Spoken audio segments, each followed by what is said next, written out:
ಬೆಳಗಿನ ಜಾವ 4 ಗಂಟೆಗೆ ನಮ್ಮ ಹುಡುಗ ಬಂದು ಮಚ್ಚ ಬೆಟ್ಟಕ್ಕೆ ಹೋಗೋಣ ಅಂತ ಹೇಳ್ದ, ಈಜ್ಗಲ್ ಬೆಟ್ಟಕ್ಕೆ.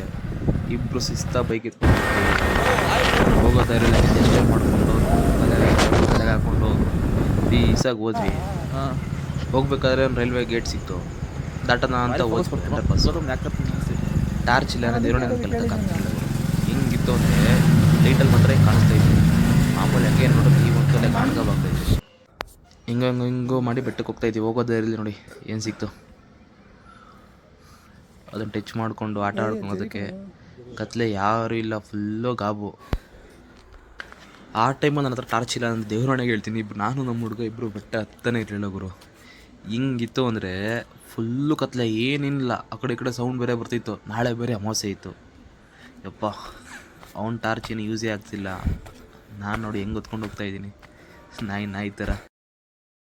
ಮೇಲೆ ಹೋದ್ಮೇಲಂತೂ ಸನ್ರೈಸ್ ವ್ಯೂವ್ಗೆ ನಮ್ಮ ಹುಡುಗ ಅಂತ ಫುಲ್ಲು ಫಿದಾಗಿ ಪೋಸ್ ನೋಡಿ ಹೆಂಗೆ ಕೊಡ್ತವನೆ. ಅಪ್ಪ ದೇವ. ಆಮೇಲೆ ನಾನು ನೋಡಬೇಕು ಯಾವುದೋ ಕಳ್ಕೊಂಡಿರೋ, ಏನೋ ಬಿಟ್ಟಿರೋ ಇಲ್ಲ ಏನೋ ಕಳ್ಕೊಂಡಿರ್ಬೇಕಲ್ಲ ಸ್ವಾಮಿಗಳು, ಹಂಗೆ ನೆಟ್ಕೊಂಡು ಹೋಗ್ತಾಯಿದ್ದೀನಿ ಎಲ್ಲ ಫೀಲ್ ಮಾಡ್ಕೊಂಡ. ವಿ ಮಾತ್ರ ಅಲ್ಟಿ ಗುರು.